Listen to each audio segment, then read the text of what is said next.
आत्मन। प्रेम क्या है? जीना और जानना तो आसान है, लेकिन कहना बहुत कठिन है। जैसे कोई मछली से पूछे कि सागर क्या है, तो मछली कह सकती है यह है सागर, ये रहा, चारों तरफ वही है। लेकिन कोई पूछे कि कहो क्या है, बताओ मत, तो बहुत कठिन हो जाएगा मछली को। आदमी के जीवन में भी जो श्रेष्ठ है, सुंदर है और सत्य है, उसे जिया जा सकता, जाना जा सकता, हुआ जा सकता, लेकिन कहना बहुत मुश्किल है। और दुर्घटना और दुर्भाग्य यह है कि जिसमें जिया जाना चाहिए, जिसमें हुआ जाना चाहिए, उसके संबंध में मनुष्य जाति 5-6 हजार वर्ष से केवल बातें कर रही है। प्रेम की बात चल रही है, प्रेम के गीत गाए जा रहे हैं, प्रेम के भजन गाए जा रहे हैं, और प्रेम का मनुष्य के जीवन में कोई स्थान नहीं है। अगर आदमी के भीतर खोजने जाएं तो प्रेम से ज्यादा असत्य शब्द दूसरा नहीं मिलेगा। और जिन लोगों ने प्रेम को असत्य सिद्ध कर दिया है और जिन्होंने प्रेम की समस्त धाराओं को अवरुद्ध कर दिया है, और बड़ा दुर्भाग्य यह है कि लोग समझते हैं वे ही प्रेम के जन्मदाता भी हैं। धर्म प्रेम की बातें करता है, लेकिन आज तक जिस प्रकार का धर्म मनुष्य जाति के ऊपर दुर्भाग्य की भांति छाया हुआ है, उस धर्म ने ही मनुष्य के जीवन से प्रेम के सारे द्वार बंद कर दिए। और न इस संबंध में पूरब और पश्चिम में कोई फर्क है, न हिंदुस्तान में और न अमेरिका में कोई फर्क है। मनुष्य के जीवन में प्रेम की धारा प्रकट ही नहीं हो पाई, और नहीं हो पाई तो हम दोष देते हैं कि मनुष्य ही बुरा है, इसलिए नहीं प्रकट हो पाई। हम दोष देते हैं कि मन ही जहर है, इसलिए प्रकट नहीं हो पाई। मन जहर नहीं है, और जो लोग मन को जहर कहते रहे, उन्होंने ही प्रेम को जहरीला कर दिया, प्रेम को प्रकट नहीं होने दिया। मन जहर हो कैसे सकता है? इस जगत में कुछ भी जहर नहीं है। परमात्मा के सारे उपक्रम में कुछ भी विष नहीं है, सब अमृत है। लेकिन आदमी ने सारे अमृत को जहर कर लिया है, और इस जहर करने में शिक्षक, साधु, संत और तथाकथित धार्मिक लोगों का सबसे ज्यादा हाथ है। इस बात को थोड़ा समझ लेना जरूरी है, क्योंकि अगर ये बात दिखाई न पड़े तो मनुष्य के जीवन में कभी भी प्रेम भविष्य में भी नहीं हो सकेगा। क्योंकि जिन कारणों से प्रेम नहीं पैदा हो सका है, उन्हीं कारणों को हम प्रेम प्रकट करने के आधार और कारण बना रहे हैं। हालतें ऐसी हैं कि गलत सिद्धांतों को अगर हजारों वर्ष तक दोहराया जाए तो फिर हम ये भूल ही जाते हैं कि सिद्धांत गलत है, और दिखाई पड़ने लगता है कि आदमी गलत है, क्योंकि उन सिद्धांतों को पूरा नहीं कर पा रहा है। मैंने सुना है एक सम्राट के महल के नीचे से एक पंखा बेचने वाला गुजरता था और जोर से चिल्ला रहा था कि अनूठे और अद्भुत पंखे मैंने निर्मित किए। ऐसे पंखे कभी भी नहीं बनाए गए, ये पंखे कभी देखे भी नहीं गए। सम्राट ने खिड़की से झांक के देखा कि कौन है जो अनूठे पंखे ले आया। सम्राट के पास सब तरह के पंखे थे, दुनिया के कोने कोने में जो मिल सकते थे। और नीचे देखा, गलियारे में खड़ा हुआ एक आदमी, साधारण 2-2 पैसे के पंखे होंगे, और चिल्ला रहा है कि अनूठे, अद्वितीय। उस आदमी को ऊपर बुलाया और पूछा कि इन पंखों में क्या खूबी है, दाम क्या है इन पंखों के। उस पंखे वाले ने कहा कि महाराज, दाम ज्यादा नहीं है, पंखे को देखते हुए दाम बहुत कम है, सिर्फ 100 रुपए का पंखा है। सम्राट ने कहा 100 रुपए? ये 2 पैसे का पंखा जो बाजार में जगह जगह मिलता है, 100 रुपए दाम, क्या है इसकी खूबी? उस आदमी ने कहा खूबी ये पंखा 100 वर्ष चलता है, 100 वर्ष के लिए गारंटी है, 100 वर्ष से कम में खराब नहीं होता है। सम्राट ने कहा इसको देख के तो ऐसा लगता है कि सप्ताह भी चल जाए, पूरा तो मुश्किल है। धोखा देने की कोशिश कर रहे हो, सरासर बेईमानी, और वो भी सम्राट के सामने। उस आदमी ने कहा आप मुझे भली भांति जानते हैं, इसी गलिहारे में रोज पंखे बेचता हूं, 100 रुपए दाम है इसके, और अगर 100 वर्ष न चले तो जिम्मेदार मैं हूं, रोज तो नीचे मौजूद होता हूं, और फिर आप सम्राट हैं, आपको धोखा देके जाऊंगा कहां। वो पंखा खरीद लिया गया। सम्राट को विश्वास तो न था, लेकिन आश्चर्य भी था कि यह आदमी सरासर झूठ बोल रहा है, किस बल पर बोल रहा है। पंखा 100 रुपए में खरीद लिया गया और उससे कहा कि 7वें दिन तुम उपस्थित हो जाना। 2-4 दिन में ही पंखे की डंडी बाहर निकल गई, 7वें दिन तो वो बिल्कुल मुर्दा हो गए। लेकिन सम्राट ने सोचा कि शायद पंखे वाला आएगा नहीं, लेकिन ठीक समय पर 7वें दिन वो पंखे वाला हाजिर हो गया। उसने कहा कहो महाराज। उन्होंने कहा कहना नहीं है, ये पंखा पड़ा हुआ है टूटा हुआ, ये 7 दिन में ये गति हो गई, तुम कहते 100 वर्ष चलेगा। पागल हो या धोखेबाज क्या हो। उस आदमी ने कहा कि मालूम होता है आपको पंखा चलना नहीं आता है।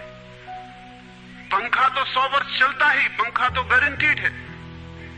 आप पंखा जलते कैसे थे। सम्राट ने कहा और भी सुनो, अब मुझे ये भी सीखना पड़ेगा कि पंखा कैसे किया जाता है। उस आदमी ने कहा कृपा करके बताइए कि इस पंखे की गति 7 दिन में ऐसी कैसे बना दी आपने, किस भांति पंखा किया। सम्राट ने पंखा उठा के करके दिखाया कि इस भांति मैंने पंखा किया। उस आदमी ने कहा समझ गया, भूल, इस तरह पंखा नहीं किया जाता। सम्राट ने कहा और क्या रास्ता है पंखा चलने का। उस आदमी ने कहा पंखा पकड़िए सामने और सिर को हिलाइए। पंखा 100 वर्ष चलेगा, आप समाप्त हो जाएंगे लेकिन पंखा बचेगा। पंखा गलत नहीं है, आपके चलने का ढंग गलत है। यह आदमी पैदा हुआ है 5-6 हजार या 10 हजार वर्ष की संस्कृति का, यह आदमी फल है, लेकिन संस्कृति गलत नहीं है, यह आदमी गलत है। आदमी मरता जा रहा है रोज, और संस्कृति की दुहाई चलती चली जाती है कि महान संस्कृति, महान धर्म, महान सब कुछ, और उसका ये फल है। आदमी उसी संस्कृति से गुजरा है और ये परिणाम है उसका। लेकिन नहीं, आदमी गलत है और आदमी को बदलना चाहिए अपने को। और कोई कहने की हिम्मत नहीं उठाता कि कहीं ऐसा तो नहीं है कि 10,000 वर्षों में जो संस्कृति और धर्म आदमी को प्रेम से नहीं भर पाए, वो संस्कृति और धर्म गलत हो। और अगर 10,000 वर्षों में आदमी प्रेम से नहीं भर पाया, तो आगे कोई संभावना है इसी धर्म और इसी संस्कृति के आधार पर कि आदमी कभी प्रेम से भर जाए। 10,000 वर्षों में जो नहीं हो पाया, वो आगे भी 10,000 वर्षों में होने वाला नहीं है, क्योंकि आदमी यही है, कल भी यही होगा। आदमी हमेशा से यही है और हमेशा यही होगा। और संस्कृति और धर्म जिनके हम नारे दिए चले जाते हैं, संतों और महात्माओं की जिनकी दुहाइयां दिए चले जाते हैं, सोचने के लिए हम तैयार नहीं कि कहीं हमारा बुनियादी चिंतन की दिशा ही तो गलत नहीं है। मैं कहना चाहता हूं कि वो गलत है, और गलत सबूत है ये आदमी। और क्या सबूत होता है। एक बीज को हम बोएं और फल जहरीले और कड़वे हों, तो क्या सब सिद्ध होता है। सिद्ध होता है कि वो बीज जहरीला और कड़वा रहा होगा। हालांकि बीज में पता लगाना मुश्किल है कि उससे जो फल पैदा होंगे वो कड़वे पैदा होंगे। बीज में कुछ खोजबीन नहीं की जा सकती। बीज को तोड़ो फोड़ो, कोई पता नहीं चल सकता कि इससे जो फल पैदा होंगे वो कड़वे होंगे। बीज को वो 100 वर्ष लग जाएंगे, वृक्ष होगा, बड़ा होगा, आकाश में फैलेगा, तब फल आएंगे और तब पता चलेगा कि वे कड़वे हैं। 10,000 वर्ष में संस्कृति और धर्म के जो बीज बोए गए हैं, ये आदमी उसका फल है और ये कड़वा है और घृणा से भरा हुआ है।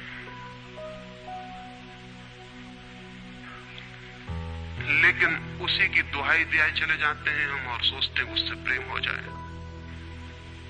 मैं आपसे कहना चाहता हूं उससे प्रेम नहीं हो सकता है, क्योंकि प्रेम के पैदा होने की जो बुनियादी संभावना है, धर्मों ने उसकी ही हत्या कर दी है और उसमें ही जहर घोल दिया है।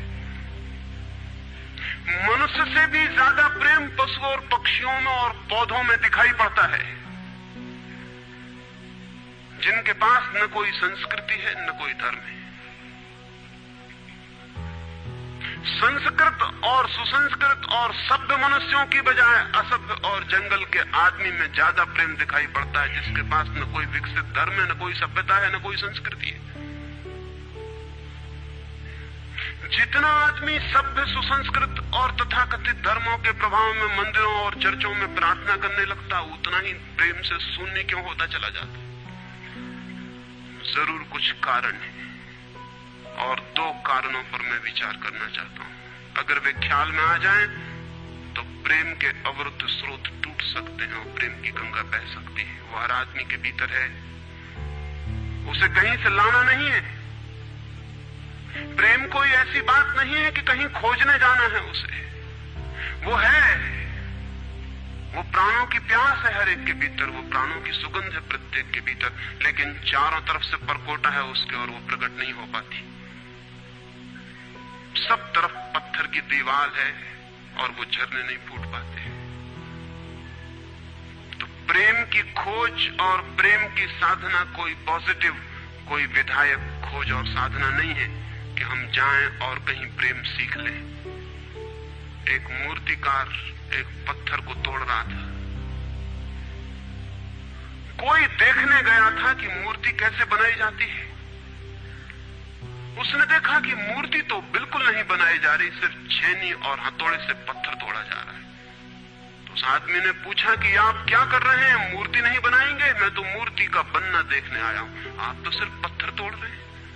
उस मूर्तिकार ने कहा कि मूर्ति तो पत्थर के भीतर छिपी है, उसे बनाने की जरूरत नहीं है, सिर्फ उसके ऊपर जो व्यर्थ पत्थर जुड़ा है उसे अलग कर देने की जरूरत है और मूर्ति प्रकट हो जाएगी।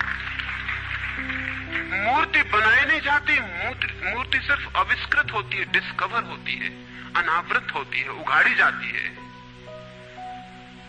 मनुष्य के भीतर प्रेम छिपा है, सिर्फ उगाड़ने की बात है, उसे पैदा करने का सवाल नहीं है, अनावृत करने की बात है। कुछ है जो हमने ऊपर से ओढ़ा हुआ है, जो उसे प्रकट नहीं होने देता। एक चिकित्सक से जाके आप पूछें कि स्वास्थ्य क्या है, और दुनिया का कोई चिकित्सक नहीं बता सकता कि स्वास्थ्य क्या है।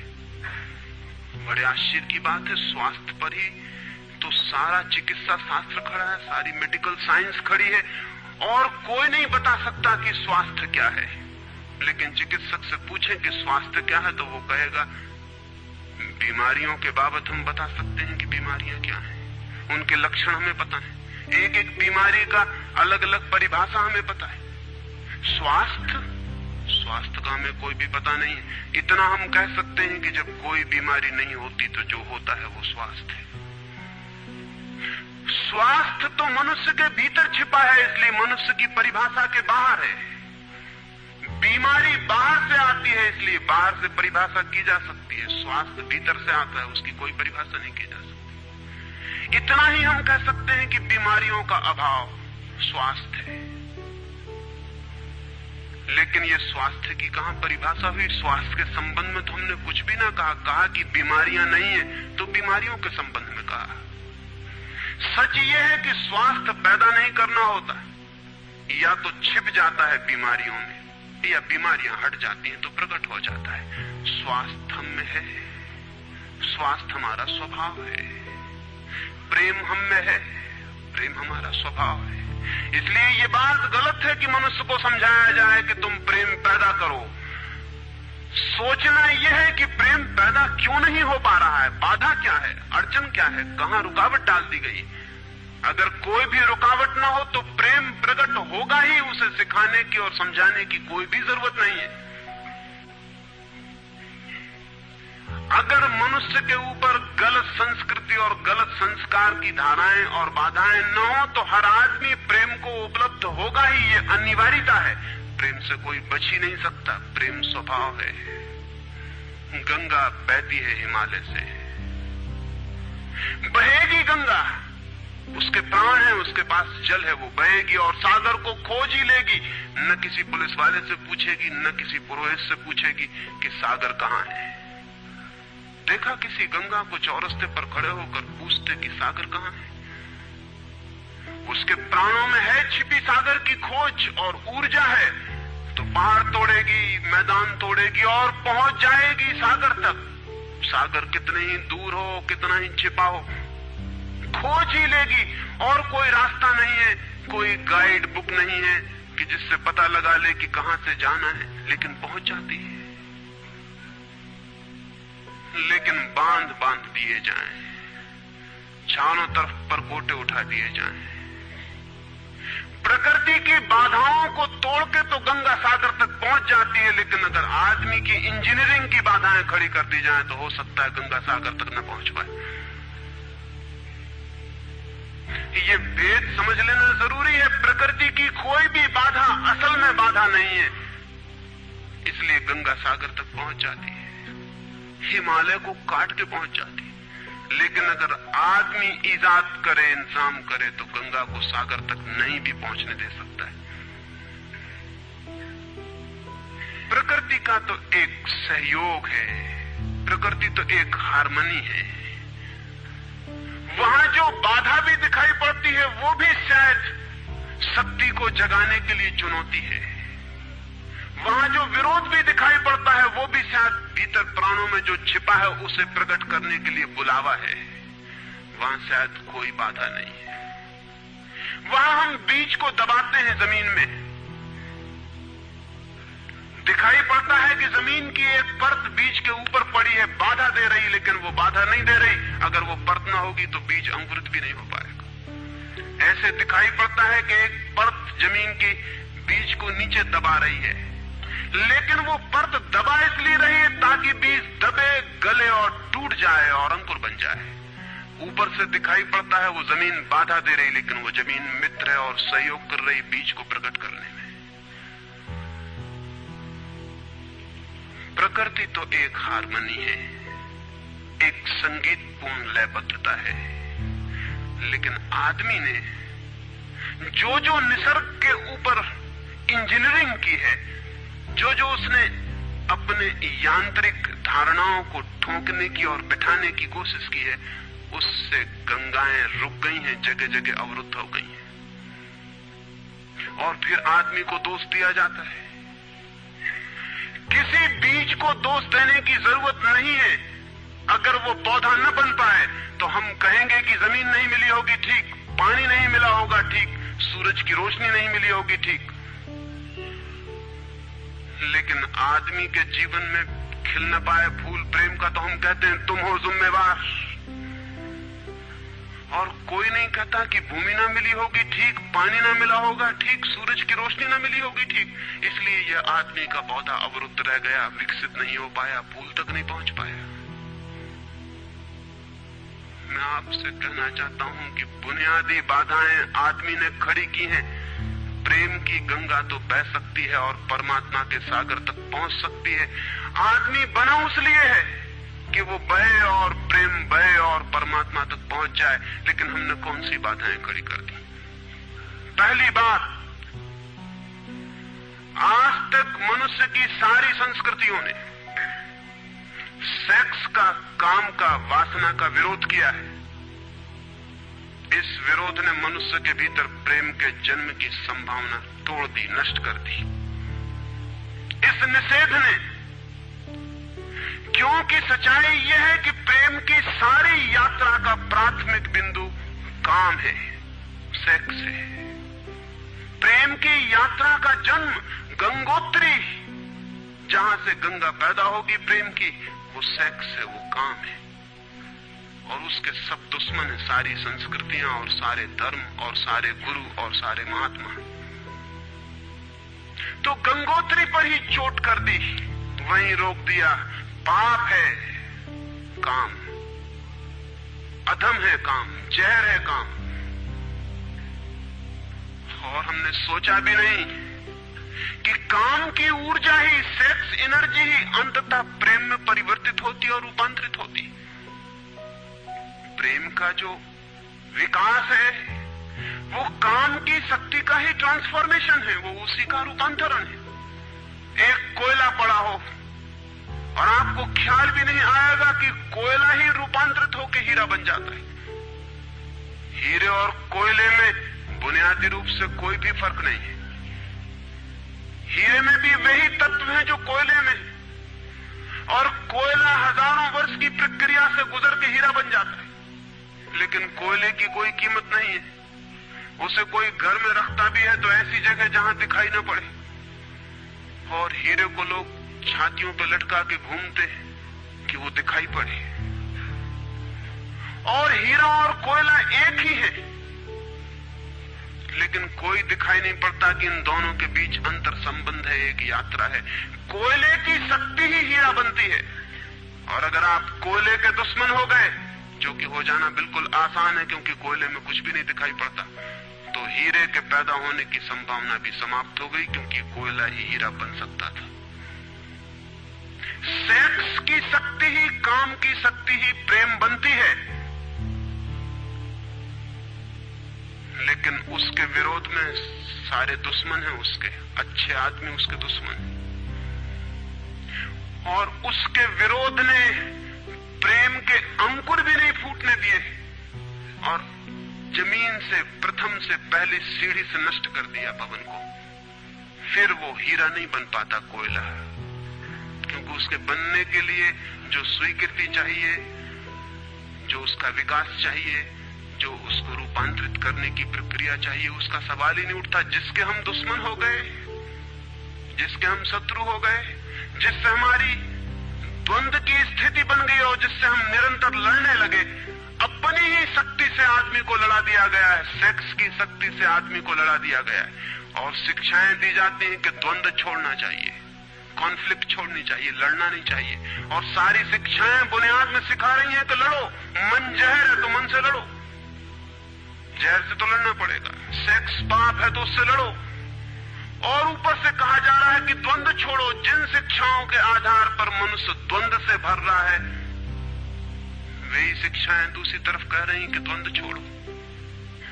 एक तरफ आदमी को पागल बनाओ और दूसरी तरफ पागल खाने खोलो कि उनका इलाज करना है। एक तरफ कीटाणु फैलाओ बीमारियों के, और फिर अस्पताल खोलो कि बीमारियों का इलाज यहां किया जाता है। एक बात समझ लेनी जरूरी है संबंध में, मनुष्य कभी भी काम से मुक्त नहीं हो सकेगा। काम उसके जीवन का प्राथमिक बिंदु है, उसी से जन्म होता है। परमात्मा ने काम की शक्ति को ही, सेक्स को ही सृष्टि का मूल बिंदु स्वीकार किया है। और परमात्मा जिसे पाप नहीं समझ रहा, महात्मा उसे पाप बता रहे हैं। अगर परमात्मा उसे पाप समझता है तो परमात्मा से बड़ा पापी इस पृथ्वी पर, इस जगत में, इस विश्व में कोई भी नहीं है। फूल खिला हुआ दिखाई पड़ रहा है। कभी सोचा है कि फूल का खिल जाना भी सेक्सुअल एक्ट है? फूल का खिल जाना भी काम की एक घटना है, वासना की एक घटना है। फूल में है क्या उसके खिल जाने में? उसके खिल जाने में कुछ भी नहीं है। वे बिंदु हैं, पराग के, वीरी के कण हैं, जिन्हें तितलियां उड़ा के दूसरे फूलों पे ले जाएंगी और नया जन्म देंगी। एक मोर नाच रहा है और कवि गीत गा रहे हैं, और संत भी देख के प्रसन्न होंगे, लेकिन उन्हें ख्याल नहीं कि नृत्य एक सेक्सुअल एक्ट है। मोर पुकार रहा है अपनी प्रेयसी को या अपने प्रेमी को, वो नृत्य किसी को रिझाने के लिए। पपीहा गीत गा रहा है, कोयल बोल रही है। एक आदमी जवान हो गया है, एक युवती सुंदर होकर विकसित हो गई है। वो सब की सब सेक्सुअल एनर्जी की अभिव्यक्तियां हैं। वो सब का सब काम का ही रूपांतरण है। वो सब का सब काम की ही अभिव्यक्ति, काम की ही अभिव्यंजना है। सारा जीवन, सारी अभिव्यक्ति, सारी फ्लावरिंग काम की है। और उस काम के खिलाफ संस्कृति और धर्म आदमी के मन में जहर डाल रहे हैं, उससे लड़ाने की कोशिश कर रहे हैं। मौलिक शक्ति से मनुष्य को उलझा दिया है लड़ने के लिए, इसलिए मनुष्य दीनहीन, प्रेम से रिक्त और थोथा और ना कुछ हो गया है। काम से लड़ना नहीं है, काम के साथ मैत्री स्थापित करनी है और काम की धारा को और ऊंचाइयों तक ले जाना है। किसी ऋषि ने किसी वधू को 9 वर और वधू को आशीर्वाद देते हुए कहा था कि तेरे 10 पुत्र पैदा हों और अंततः तेरा पति तेरा 11वां पुत्र हो जाए।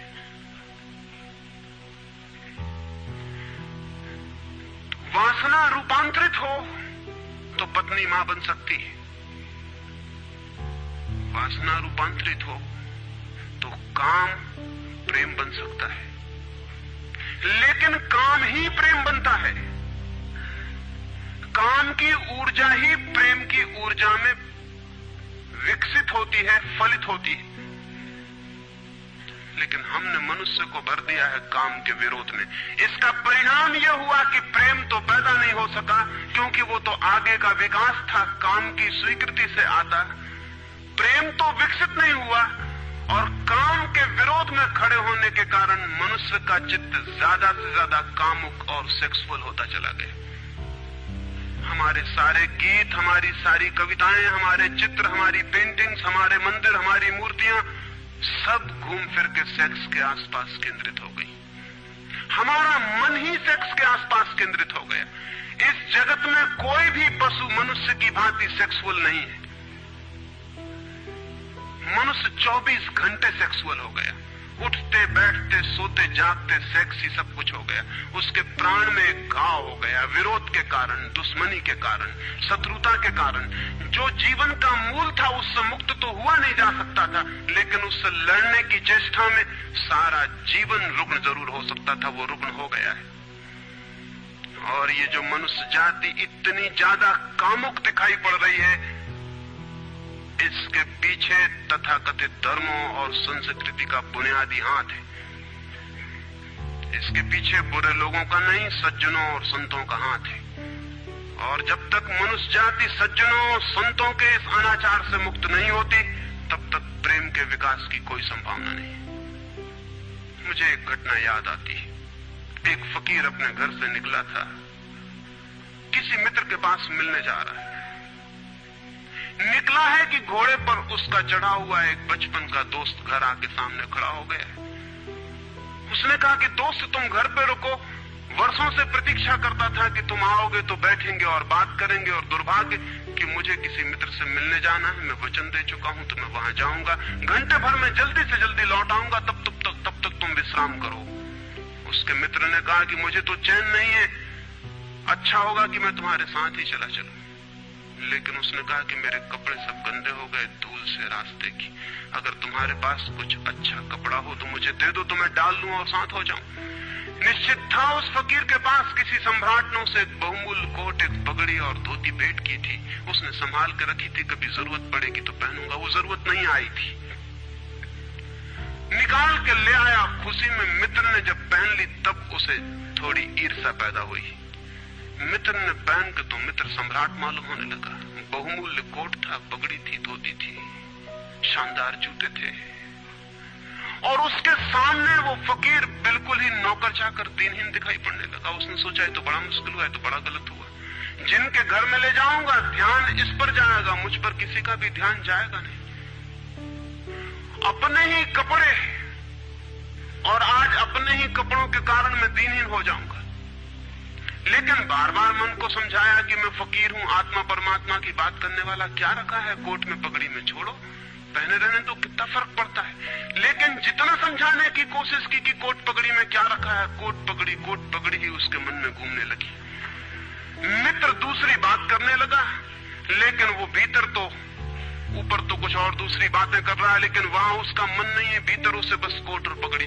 रास्ते पर जो भी आदमी देखता है उसको कोई भी नहीं देखता, मित्र की तरफ सबकी आंखें जाती हैं। वो बड़ा मुश्किल में पड़ गया कि तो आज अपनी भूल कर ली, अपने हाथ से भूल कर ली।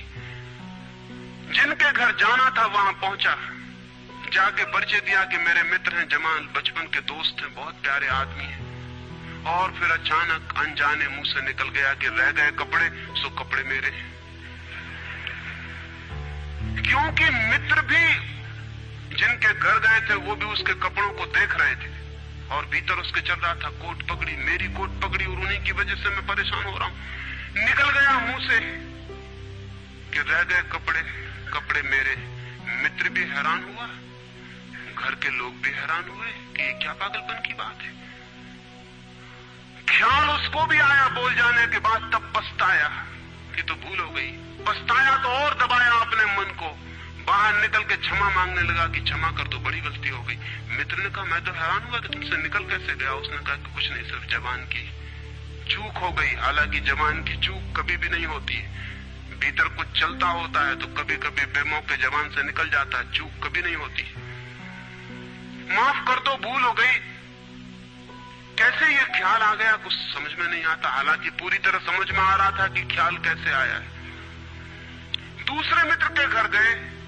अब वो तय करता रहा रास्ते में कि अब चाहे कुछ भी हो जाए, ये नहीं कहना है कि कपड़े मेरे हैं। पक्का कर लेना है अपने मन को। घर के द्वार पर उसने जाके बिल्कुल दृढ़ संकल्प कर लिया कि ये बात नहीं उठानी कि कपड़े मेरे हैं। लेकिन उस पागल को पता नहीं कि जितना वो दृढ़ संकल्प कर रहा है इस बात का, वो दृढ़ संकल्प बता रहा है इस बात को कि उतने ही जोर से उसके भीतर ये भावना घर कर रही कि कपड़े मेरे। आखिर दृढ़ संकल्प किया क्यों जाता है? एक आदमी कहता है कि मैं ब्रह्मचर्य का दृढ़ व्रत लेता हूं, उसका मतलब है उसके भीतर कामुकता दृढ़ता से धक्के मार रही, नहीं तो और कारण क्या है?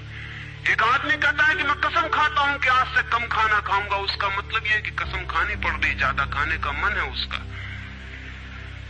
और तब अनिवार्य रूप में द्वंद्व पैदा होता है। जिससे हम लड़ना चाहते हैं वही हमारी कमजोरी है, और तब द्वंद्व पैदा हो जाना स्वाभाविक है। वो लड़ता हुआ दरवाजे के भीतर गया, संभल संभल के बोला कि मेरे मित्र हैं, लेकिन जब वो बोल रहा है तब उसको कोई नहीं देख रहा, उसके मित्र कोई उस घर के लोग देख रहे हैं। तब फिर उसे ख्याल आया कि मेरा कोट, मेरी पगड़ी। उसने कहा कि दृढ़ता से कसम खाई, इसकी बात नहीं उठानी। मेरा क्या है कपड़ा लत्ता? कपड़े लत्ते किसी के होते हैं, ये तो सब संसार है, ये तो सब माया है। लेकिन ये सब समझा रहा है, लेकिन असलियत तो बाहर से भीतर, भीतर से बाहर हो रही। समझाया कि मेरे मित्र हैं, बचपन के दोस्त हैं, बहुत प्यारे आदमी हैं, रह गए कपड़े, कपड़े उन्हीं के हैं, मेरे नहीं हैं। पर घर के लोगों को ख्याल आया कि कपड़े उन्हीं के हैं, मेरे नहीं हैं। आज तक ऐसा परिचय कभी देखा नहीं गया था। बाहर निकल के क्षमा मांगने लगा कि बड़ी भूल हुई जा रही, मैं क्या करूं क्या ना करूं, ये क्या हो गया है मुझे। आज तक मेरी जिंदगी में कपड़ों ने इस तरह से मुझे नहीं पकड़ा था, किसी को नहीं पकड़ा। लेकिन अगर तरकीब उपयोग में करें तो कपड़े पकड़ ले सकते हैं। मित्र ने कहा मैं जाता नहीं तुम्हारे साथ, पर वो हाथ जोड़ने लगा कि नहीं ऐसा मत करो, जीवन भर के लिए दुख रह जाएगा कि मैंने क्या दुर्व्यवहार किया। अब मैं कसम खा के कहता हूं कि कपड़ों की बात ही नहीं उठानी। मैं बिल्कुल भगवान की कसम खाता हूं कि कपड़ों की बात नहीं उठानी। और कसम खाने वालों से हमेशा सावधान रहना जरूरी है, क्योंकि जो भी कसम खाता है उसके भीतर उस कसम से भी मजबूत कोई बैठा है जिसके खिलाफ वो कसम खा रहा है। और वो जो भीतर बैठा है वो ज्यादा भीतर है, कसम ऊपर है और बाहर है। कसम चेतन मन से खाई गई है, और जो भीतर बैठा है वो अचेतन की परतों तक समाया हुआ है। अगर मन के 10 हिस्से कर दें तो कसम एक हिस्से ने खाई है, 9 हिस्से उल्टा भीतर खड़ा हुआ है।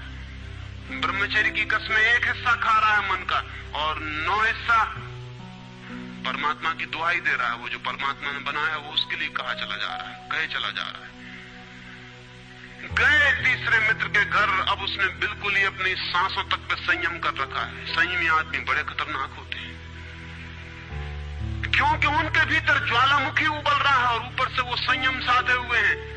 और इस बात को स्मरण रखना कि जिस चीज को साधना पड़ता है, साधने में इतना श्रम लग जाता है कि साधना पूरे वक्त हो नहीं सकती, फिर शिथिल होना पड़ेगा, विश्राम करना पड़ेगा। अगर मैं जोर से मुट्ठी बांध लूं तो कितनी देर बांधे रख सकता हूं? 24 घंटे।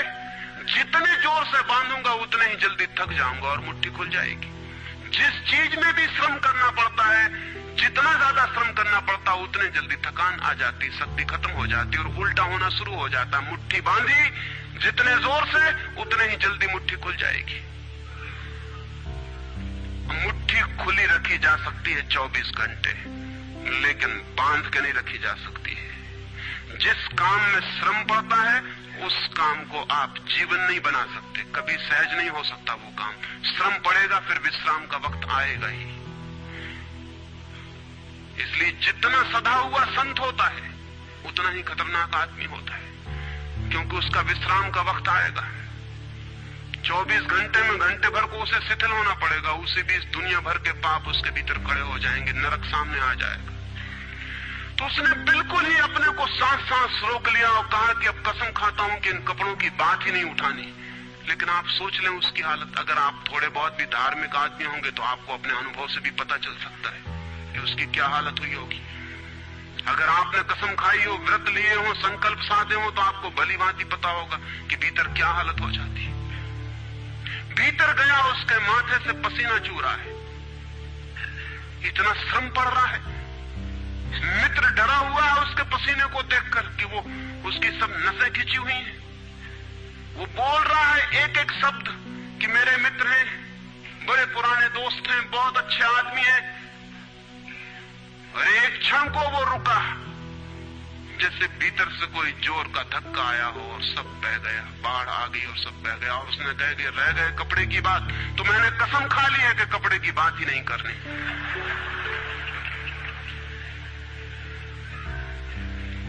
ये जो इस आदमी के साथ हुआ वो पूरी मनुष्य जाति के साथ सेक्स के संबंध में हो गया है। सेक्स को ऑब्सेशन बना दिया, सेक्स को रोग बना दिया, घाव बना दिया और सब विषाक्त कर दिया, सब विषाक्त कर दिया। छोटे छोटे बच्चों को समझाया जा रहा कि सेक्स पाप है, लड़कियों को समझाया जा रहा, लड़कों को समझाया जा रहा कि सेक्स पाप है।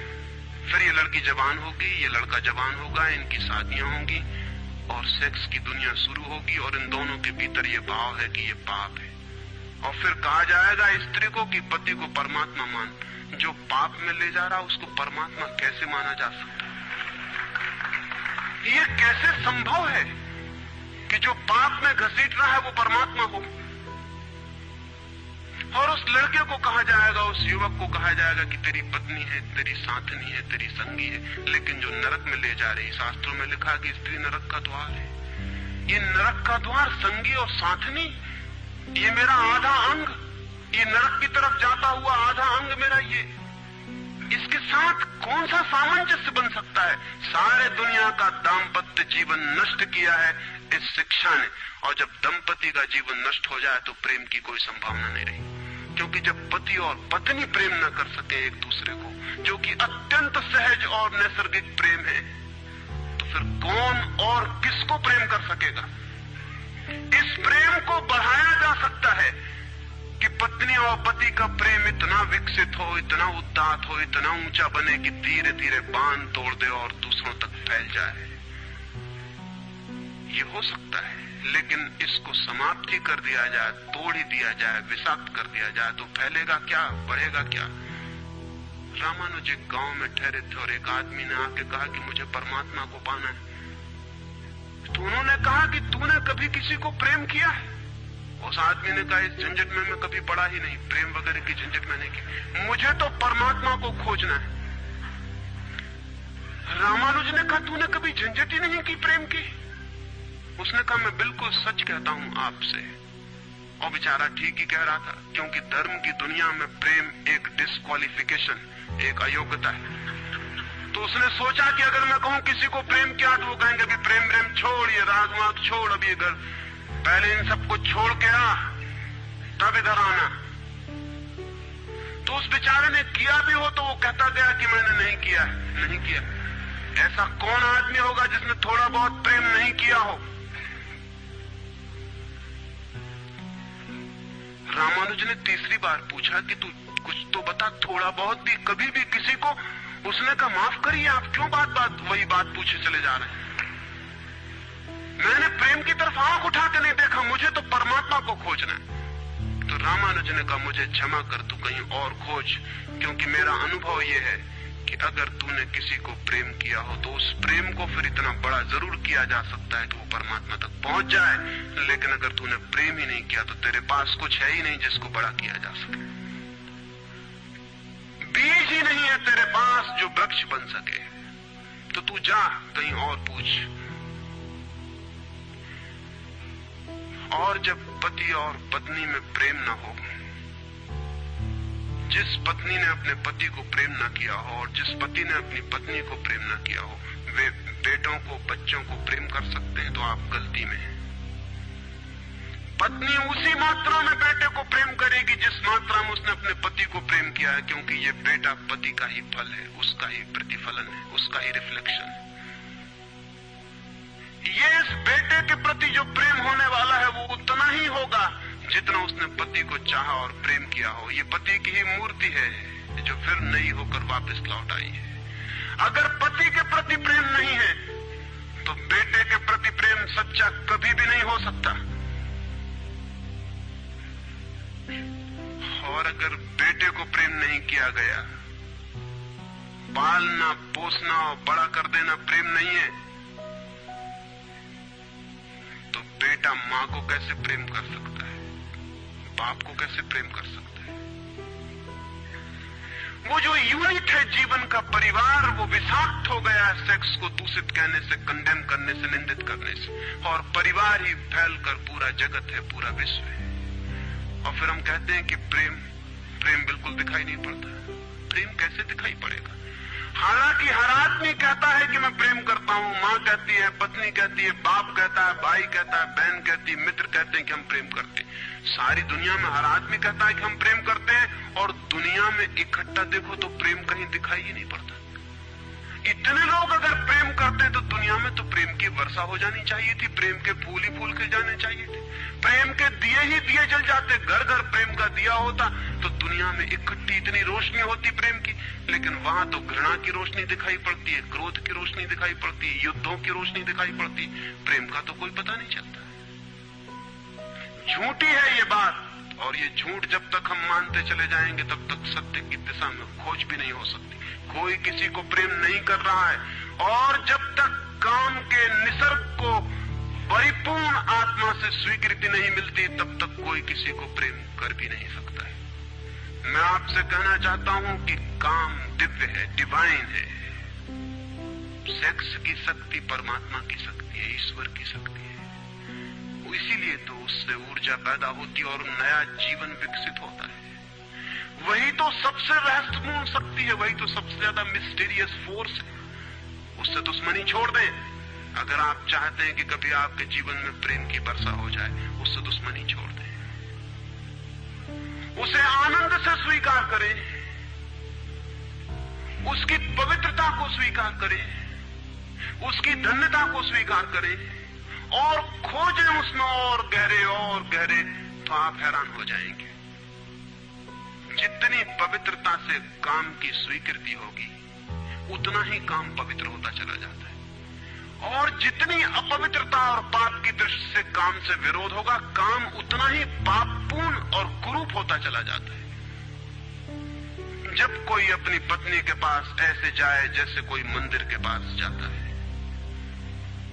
जब कोई पत्नी अपने पति के पास ऐसे जाए जैसे सच में कोई परमात्मा के पास जाता है, क्योंकि जब दो प्रेमी काम से निकट आते हैं, जब वे संभोग से गुजरते हैं, तब सच में ही वे परमात्मा के मंदिर के निकट से गुजर रहे हैं। वहीं परमात्मा काम कर रहा है उनकी उस निकटता में, वहीं परमात्मा की सृजन शक्ति काम कर रही है।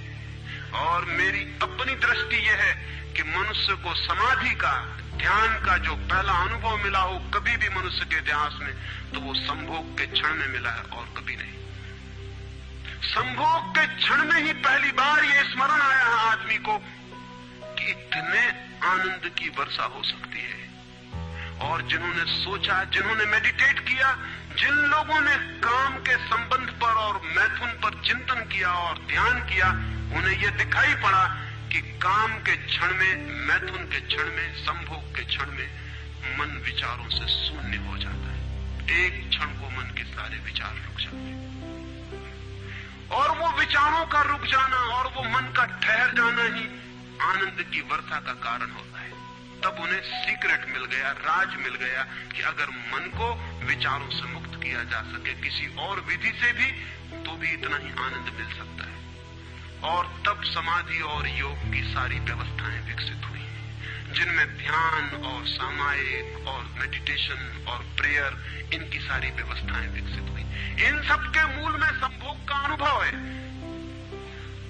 और फिर मनुष्य को अनुभव हुआ कि बिना संभोग में जाए भी चित्त शून्य हो सकता है, और जो रस की अनुभूति संभोग में हुई थी वो बिना संभोग के भी बरस सकती है। फिर संभोग क्षणिक हो सकता है, क्योंकि शक्ति और ऊर्जा का वो निकास और बहाव है, लेकिन ध्यान सतत हो सकता है। तो मैं आपसे कहना चाहता हूं कि एक युगल संभोग के क्षण में जिस आनंद को अनुभव करता है, एक योगी 24 घंटे उस आनंद को अनुभव करने लगता है। लेकिन इन दोनों आनंदों में बुनियादी विरोध नहीं है, और इसलिए जिन्होंने कहा कि विषयानंद और ब्रह्मानंद भाई भाई हैं, उन्होंने जरूर सत्य कहा है। वे सहोदर हैं, एक ही उदर से पैदा हुए हैं, एक ही अनुभव से विकसित हुए, उन्होंने निश्चित ही सत्य कहा है। तो पहला सूत्र आपसे कहना चाहता हूं, अगर चाहते हैं कि पता चले कि प्रेम तत्व क्या है, तो पहला सूत्र है काम की पवित्रता, दिव्यता, उसकी ईश्वरीय अनुभूति की स्वीकृति, उसको परम हृदय से, पूर्ण हृदय से अंगीकार। और आप हैरान हो जाएंगे, जितने परिपूर्ण हृदय से काम की स्वीकृति होगी, उतने ही आप काम से मुक्त होते चले जाएंगे। जितना अस्वीकार होता है, उतने ही हम बंधते हैं, जैसा वो फकीर कपड़ों से बंध गया। जितना स्वीकार होता है, उतने हम मुक्त होते हैं। अगर परिपूर्ण स्वीकार है, टोटल एक्सेप्टेबिलिटी है जीवन का जो निसर्ग है उसकी, तो आप पाएंगे कि वो परिपूर्ण स्वीकृति को मैं आस्तिकता कहता हूं, वही आस्तिकता व्यक्ति को मुक्त करती है। नास्तिक में उनको कहता हूं जो जीवन के निसर्ग का अस्वीकार करते हैं, निषेध करते हैं। ये बुरा है, ये पाप है, ये विष है, ये छोड़ो, ये छोड़ो, ये छोड़ो। जो छोड़ने की बातें कर रहे हैं वे ही नास्तिक हैं। जीवन जैसा है उसे स्वीकार करो और जियो उसकी परिपूर्णता में। वही परिपूर्णता रोज रोज सीढ़ियां सीढ़ियां ऊपर उठाती जाती है, वही स्वीकृति मनुष्य को ऊपर ले जाती है। और एक दिन उसके दर्शन होते हैं जिसका काम में पता भी नहीं चलता था। काम अगर कोयला था तो एक दिन हीरा भी प्रकट होता है प्रेम का। तो पहला सूत्र यह है। दूसरा सूत्र आपसे कहना चाहता हूं, और वो दूसरा सूत्र भी संस्कृति ने और आज तक की सभ्यता ने और धर्मों ने हमारे भीतर मजबूत किया है। दूसरा सूत्र भी स्मरणीय है, क्योंकि पहला सूत्र तो काम की ऊर्जा को प्रेम बना देगा, और दूसरा सूत्र द्वार की तरह रोके हुए है उस ऊर्जा को बहने से, वो बह नहीं पाएगी। वो दूसरा सूत्र है मनुष्य का ये भाव कि मैं हूं, ईगो, उसका अहंकार कि मैं हूं। बुरे लोग तो कहते ही हैं कि मैं हूं, अच्छे लोग और जोर से कहते हैं कि मैं हूं, और मुझे स्वर्ग जाना है और मोक्ष जाना है और मुझे ये करना है और मुझे वो करना है। लेकिन वो मैं खड़ा हुआ है वहां भीतर। और जिस आदमी का मैं जितना मजबूत है, उतना ही उस आदमी की सामर्थ्य दूसरे से संयुक्त हो जाने की कम हो जाती है। क्योंकि मैं एक दीवार है, एक घोषणा है कि मैं हूं। मैं की घोषणा कह देती है तुम हो, मैं हूं, दोनों के बीच फासला है।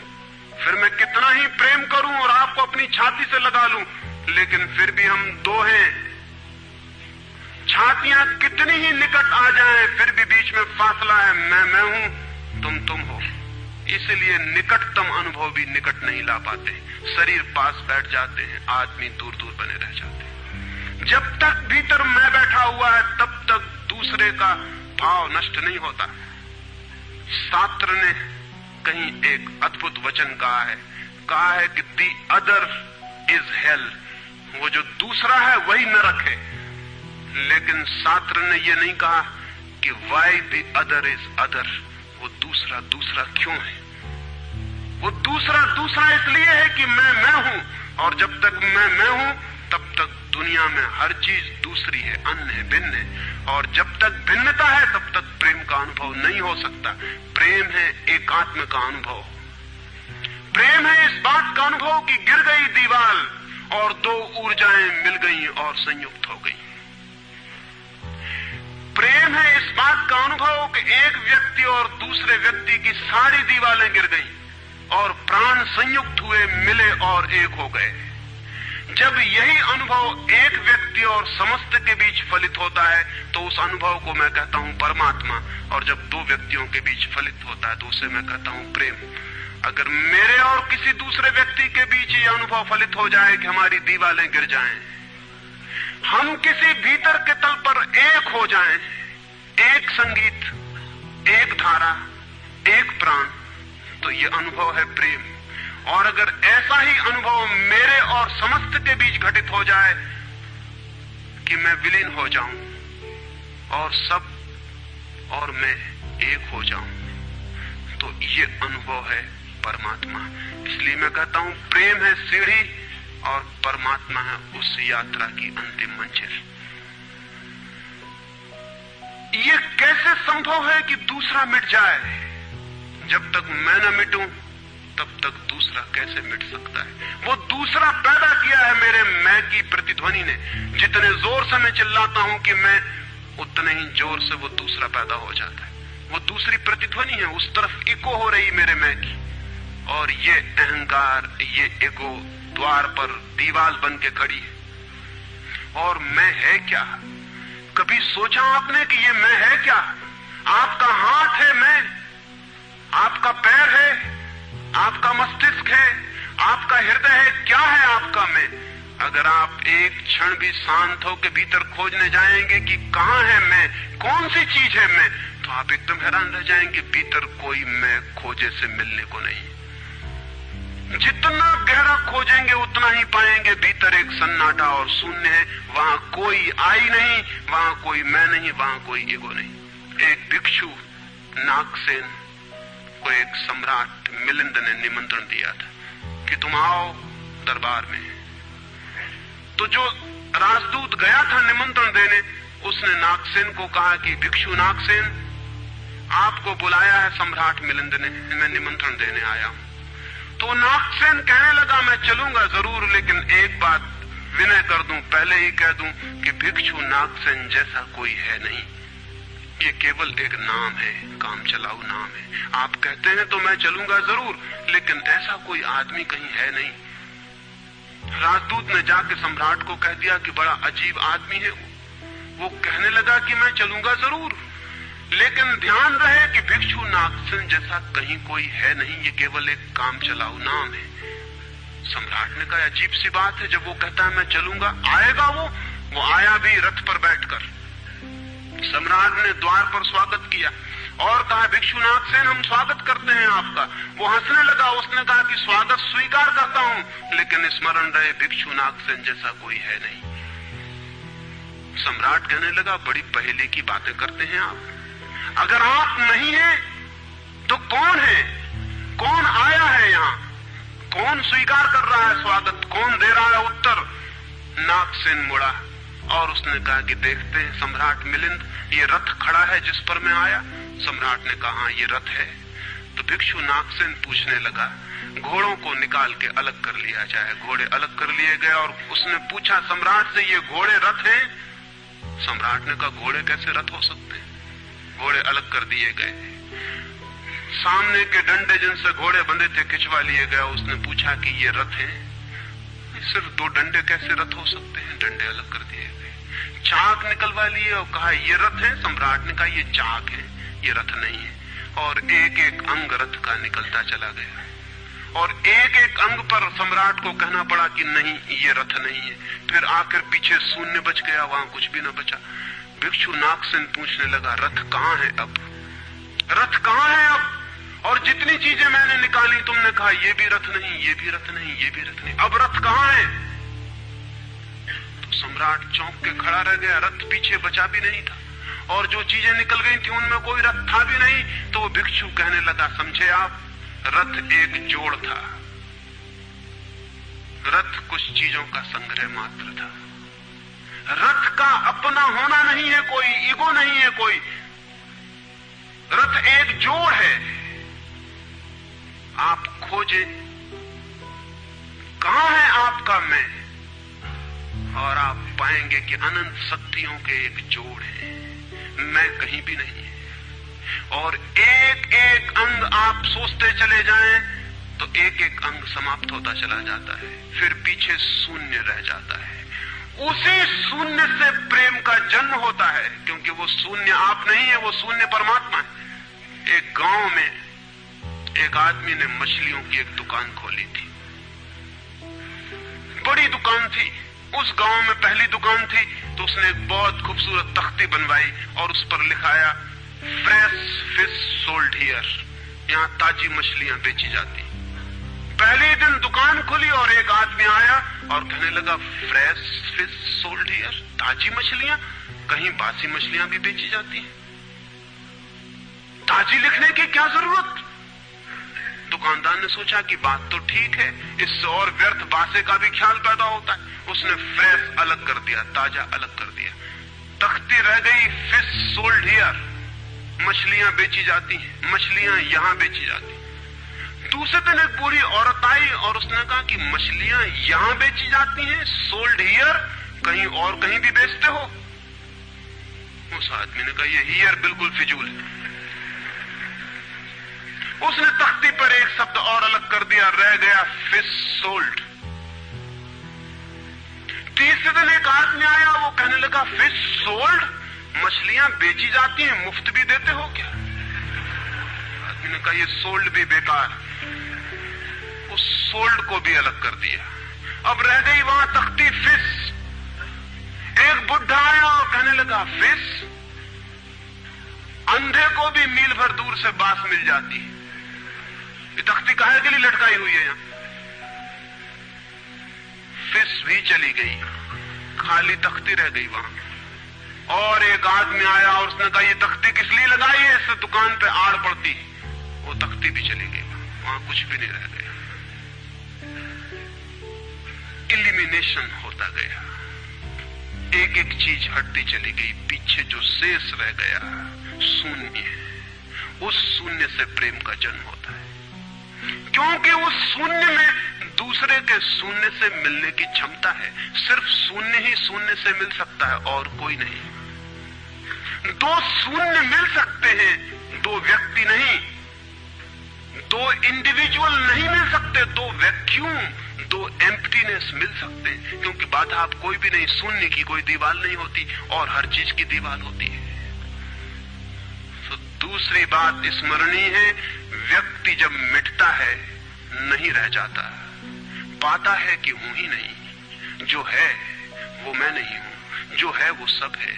तब द्वार गिरता है, दीवार टूटती है और तब वो गंगा बहती है जो भीतर छिपी है और तैयार है। वो शून्य की प्रतीक्षा कर रही कि कोई शून्य हो जाए तो उससे बह उठूं।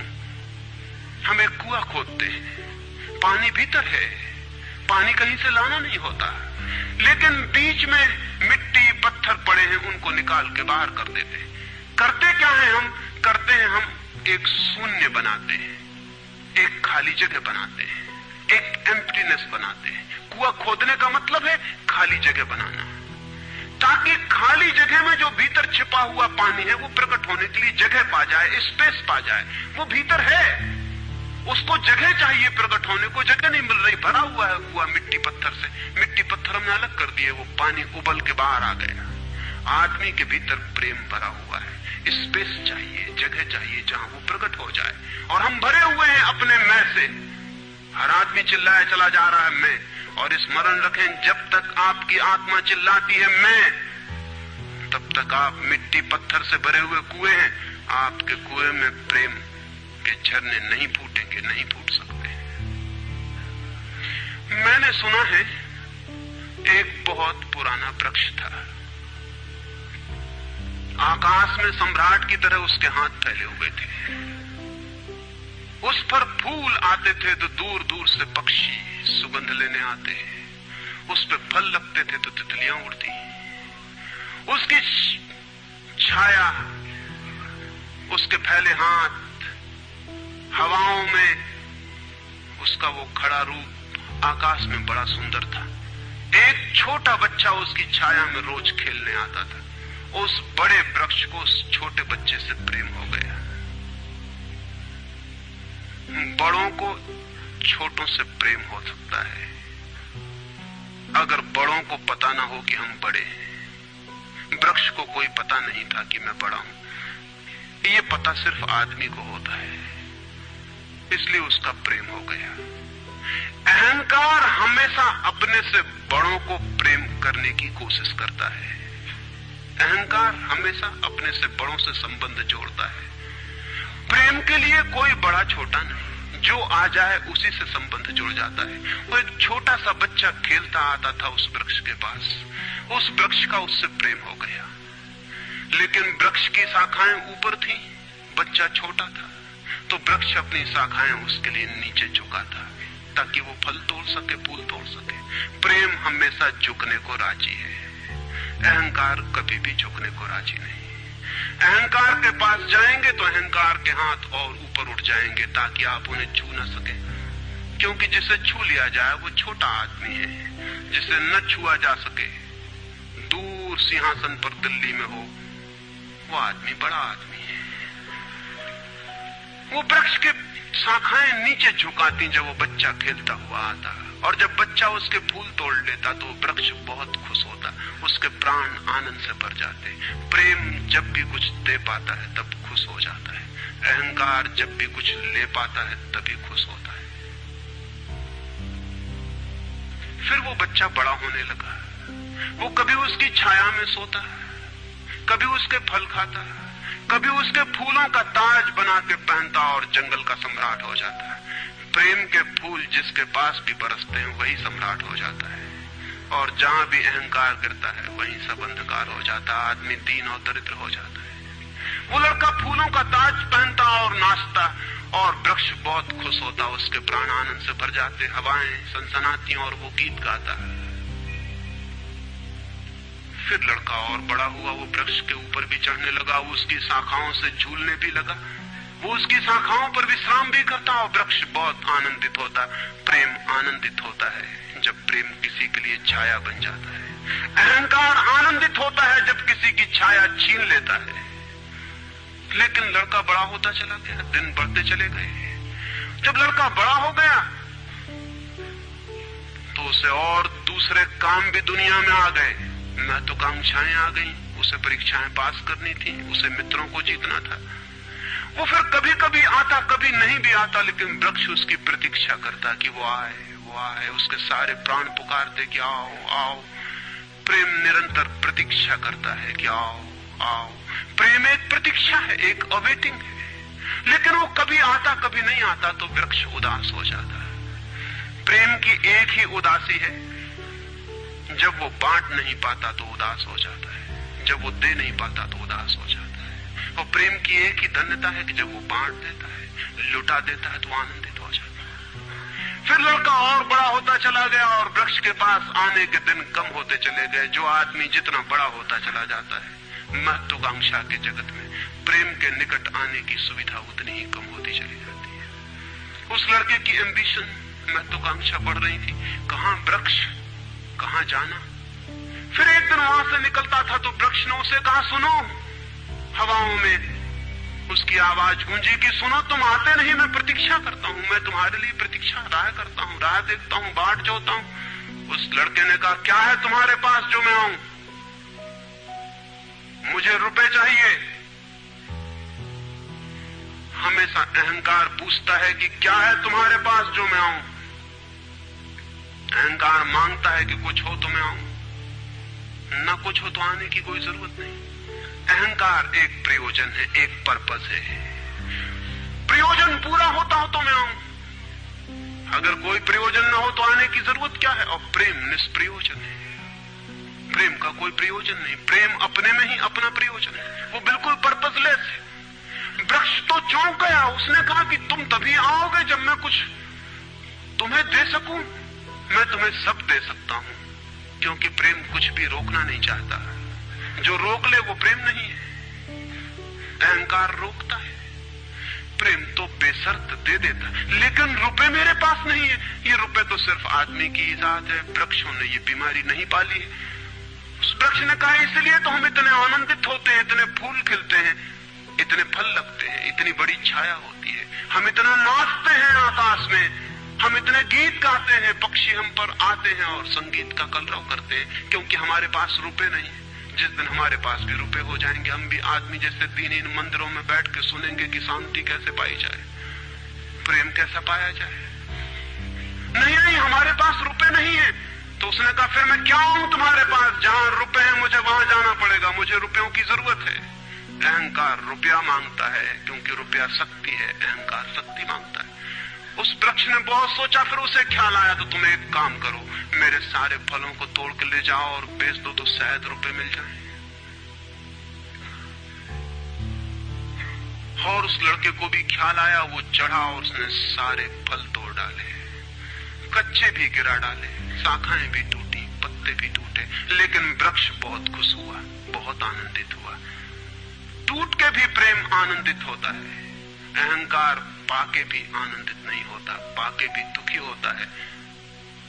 और वो लड़के ने तो धन्यवाद भी नहीं दिया पीछे लौटकर, लेकिन उस वृक्ष को पता भी नहीं चला, उसे तो धन्यवाद मिल गया इसी में कि उसने उसके प्रेम को स्वीकार किया और उसके फलों को ले गया और बाजार में बेचा। लेकिन फिर वो बहुत दिनों तक नहीं आया। उसके पास रुपए थे और रुपयों से रुपए पैदा करने की वो कोशिश में लग गया था, वो भूल गए। वर्ष बीत गए और वृक्ष उदास है और उसके प्राणों में रस बह रहा है कि वो आए उसका प्रेमी और उसके रस को ले जाए, जैसे किसी माँ के स्तन में दूध भरा हो और उसका बेटा खो गया हो और उसके सारे प्राण तड़प रहे हो कि उसका बेटा कहाँ है, जिसे वो खोजे, जो उसे हल्का कर दे, निर्भर कर दे। ऐसे वो वृक्ष के प्राण पीड़ित होने लगे कि वो आए आए आए, उसकी सारी आवाज यही गूंजने लगी कि आओ। बहुत दिनों बाद वो आया, वो लड़का तो प्रौढ़ हो गया था। वृक्ष ने उससे कहा कि आओ मेरे पास, मेरे आलिंगन में आओ। उसने कहा छोड़ो ये बकवास, ये बचपन की बातें हैं। अहंकार प्रेम को पागलपन समझता है, बचपन की बातें समझता है। उस वृक्ष ने कहा आओ मेरी डालियों से झूलो, नाचो। उसने कहा छोड़ो ये फिजूल की बातें, मुझे एक मकान बनाना है, मकान दे सकते हो तुम? वृक्ष ने कहा मकान? हम तो बिना मकान के ही रहते हैं, मकान में तो सिर्फ आदमी रहता है।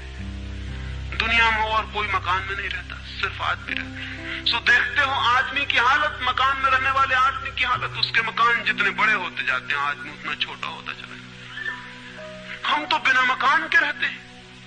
लेकिन एक बात हो सकती है कि तुम मेरी शाखाओं को काट के ले जाओ तो शायद तुम मकान बना लो। और वो प्रौढ़ कुल्हाड़ी लेकर आ गया और उसने उस वृक्ष की शाखाएं काट डाली। वृक्ष एक ठूंठ रह गया नंगा, लेकिन वृक्ष बहुत आनंदित था। प्रेम सदा आनंदित है, चाहे उसके अंग भी कट जाए, लेकिन कोई ले जाए, कोई ले जाए, कोई बांट ले, कोई सम्मिलित हो जाए, साझीदार हो जाए। और उस लड़के ने तो पीछे लौट के भी नहीं देखा, उसने मकान बना लिया। और वक्त गुजरता गया, वो ठूंठ रहा देखता, वो चिल्लाना चाहता, लेकिन अब उसके पास पत्ते भी नहीं थे, शाखाएं भी नहीं थी, हवाएं आती और वो बोल भी ना पाता, बुला भी ना पाता। लेकिन उसके प्राणों में तो एक ही गूंज थी कि आओ आओ। और बहुत दिन बीत गए, तब वो बूढ़ा आदमी हो गया था। वो बच्चा वो निकल रहा था पास से, वृक्ष के पास आके खड़ा हो गया। तो वृक्ष ने पूछा क्या कर सकता हूं और मैं तुम्हारे लिए, तुम बहुत दिनों बाद आए। उसने कहा तुम क्या कर सकोगे? मुझे दूर देश जाना है धन कमाने के लिए, मुझे एक नाव की जरूरत है। तो उसने कहा तुम मुझे और काट लो तो मेरी इस पीड़ से नाव बन जाएगी और मैं बहुत धन्य होऊंगा कि मैं तुम्हारी नाव बन सकूं, तुम्हें दूर देश ले जा सकूं। लेकिन तुम जल्दी लौट आना और सकुशल लौट आना, मैं तुम्हारी प्रतीक्षा करूंगा। और उसने आरे से उस वृक्ष को काट डाला। तब वो एक छोटा सा ठूंठ रह गया और वो दूर यात्रा पर निकल गया। और वो ठूंठ भी प्रतीक्षा करता रहा कि वो आए आए, लेकिन अब उसके पास कुछ भी नहीं देने को। शायद वो नहीं आएगा, क्योंकि अहंकार वहीं आता है जहां कुछ पाने को है। अहंकार वहां नहीं जाता जहां कुछ पाने को नहीं। मैं उस ठूंठ के पास एक रात मेहमान हुआ था, तो वो ठूंठ मुझसे बोला कि वो मेरा मित्र अब तक नहीं आया और मुझे बड़ी पीड़ा होती, कहीं नाव डूब ना गई हो, कहीं वो भटक ना गया हो, कहीं किसी दूसरे किनारे पर विदेश में कहीं भूल ना गया हो, कहीं वो डूब ना गया हो, कहीं वो समाप्त ना हो गया हो। एक खबर मुझे भर कोई ला दे, अब मैं मरने के करीब हूँ, एक खबर भर आ जाए वो सकुशल है, फिर कोई बात नहीं, फिर सब ठीक है। अब तो मेरे पास देने को कुछ भी नहीं है, इसलिए बुलाऊंगी तो शायद वो नहीं आएगा, क्योंकि वो लेने की ही भाषा समझता है। अहंकार लेने की भाषा समझता है, प्रेम देने की भाषा है। इससे ज्यादा और कुछ मैं नहीं कहूंगा। जीवन एक ऐसा वृक्ष बन जाए और उस वृक्ष की शाखाएं अनंत तक फैल जाएं, सब उसकी छाया में हों और सब तक उसकी बाहें फैल जाए, तो पता चल सकता है कि प्रेम क्या है। प्रेम का कोई शास्त्र नहीं है, न कोई परिभाषा है, न प्रेम का कोई सिद्धांत है। तो मैं बहुत हैरानी में था कि क्या कहूंगा आपसे कि प्रेम क्या है, तो बताना मुश्किल है। आके बैठ सकता हूं, अगर मेरी आंखों में दिखाई पड़ जाए तो दिखाई पड़ सकता है, अगर मेरे हाथों में दिखाई पड़ जाए तो दिखाई पड़ सकता है। मैं कह सकता हूं यह है प्रेम, लेकिन प्रेम क्या है? अगर मेरी आंख में न दिखाई पड़े, मेरे हाथ में न दिखाई पड़े, तो शब्दों से बिल्कुल भी दिखाई नहीं पड़ सकता है कि प्रेम क्या है। मेरी बातों को इतने प्रेम और शांति से सुना, उससे बहुत बहुत अनुग्रहित हूं और अंत में सबके भीतर बैठे परमात्मा को प्रणाम करता हूं। मेरे प्रणाम स्वीकार।